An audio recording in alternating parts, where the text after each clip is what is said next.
Yo mga idol, kumusta? Mandrik mga sports TV nga pala.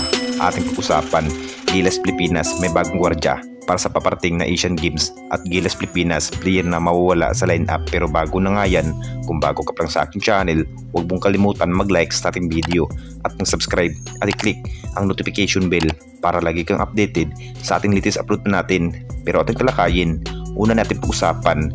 So alam naman natin lahat mga idol na hindi na nga nakakapasok pa ang ating national team na Gilas Pilipinas sa FIBA tournament dahil sunod-sunod na nga ang win-losses ng Gilas Pilipinas sa unang bakbakan sa FIBA World Cup kunta sa ibang naglalaking kupunan.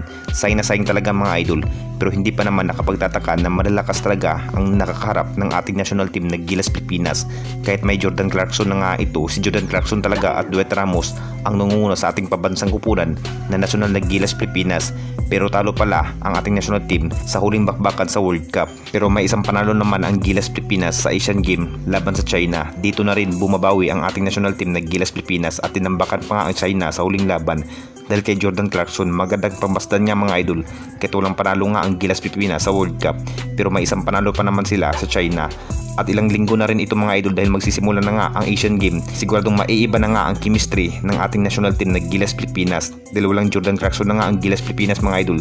Dahil umuwi na nga ito sa kanyang bansa sa Amerika. Dahil malapit na rin ang opening sa new season sa NBA mga idol. Posibleng kukunin na nga ito ng Gilas Pilipinas. Ito ang nagkilalang player na si Terence Romeo ng SMB.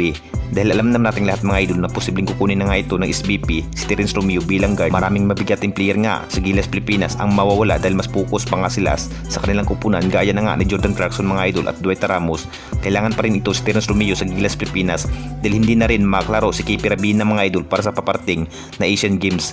Bad news talaga ang balita para sa ating national team na Gilas Pilipinas. Naghanap na rin ang Gilas Pilipinas mga idol ng panibagong head coach dahil nag-resign na nga ito si Coach Chat bilang head coach ng Gilas Pilipinas. At dito na naman tayo sa isa pa nating balita. Renz Abando at Dwight Ramos at KP Rabina out na sa Gilas Pilipinas. Ito nga si Renz Abando mga idol.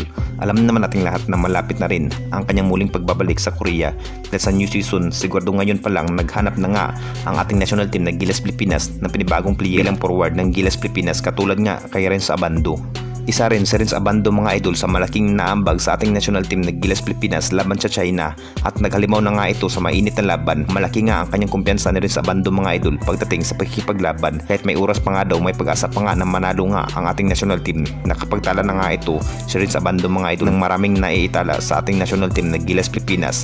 Pero Jordan Clarkson talaga ang nangunguna sa lahat. Siguradong tatlong mabigatang player nga ang mawawala sa ating national team na Gilas Pilipinas. Maiiba na naman ang chemistry ng ating national team na Gilas Pilipinas para sa paparating na Asian Games. Anong masasabi ninyo mga idol tungkol sa ating video? At yan ang ating topic mga idol. Comment down lang kayo kung meron lang kayong gustong sabihin. Comment down lang kayo at sa susunod na naman ng ating video. Maraming salamat mga idol.